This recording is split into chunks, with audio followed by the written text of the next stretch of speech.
ABŞ dövlət istiqrazları bugün təxminən 4-5% gəlir verir. Çox deyil, düzdür?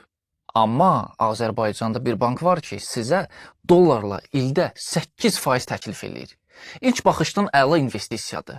Amma tələsməyin. Bir şey diqqətimi çəkdi. Bu bank Azərbaycanda fəaliyyət göstərir. Kreditlərin böyük hissəsini manatla verir. Əməliyyatların böyük hissəsini də manatla aparır. Maraqlıdır.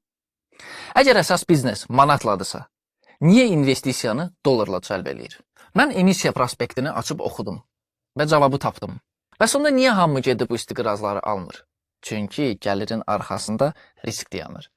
Prospektdə bir neçə ciddi qırmızı bayraq gördüm. Birincisi, istiqrazlar təminatsızdır. Yəni, bank bu istiqrazların qarşılığında heç bir əmlak girov qoymayıb. İkincisi, bu subordinasiya istiqrazıdır. Bu söz mürəkkəb səslənsə də, amma mənası çox sadədir. Əgər bank müflis olarsa, əvvəlcə əmanətçilərə, sonra digərlərə ödəniş ediləcək. Əgər bundan sonra vəsait qalsa, onda bu istiqraz sahiblərinə növbə çatacaq. Başqa sözlə desək, ödəniş növbəsinin sonundasınız. Üçüncüsü, bankın bu istiqrazları sizdən vaxtından əvvəl geri almaq öhdəliyi yoxdur. Sabah pulunuz sizə lazım olsa, sadəcə banka gəlib istiqrazlarımı alın deyə bilməzsiniz.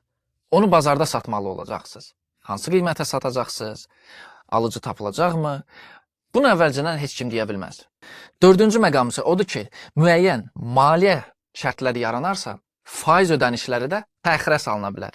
İnvestisiyada insanların çoxu yalnız gəlirə baxır. Mən isə əvvəlcə risk axtarıram. Çünki yüksək gəlir, demək olar ki, həmişə yüksək risk deməkdir. Əgər bir investisiya sizə həddindən artıq yaxşı görünürsə, bəlkə də siz haqlısınız. Sadəcə prospekti açın. Çox vaxt ən vacib məlumatlar ən kiçik hərflərlə yazılır. Bugün söhbət istiqrazlardan gedir. Sabah daşınmaz əmlakdan. O biri gün başqa bir investisiya ola bilər. Prinsip heç vaxt dəyişmir. Əvvəlcə risk, sonra gəlirə baxın.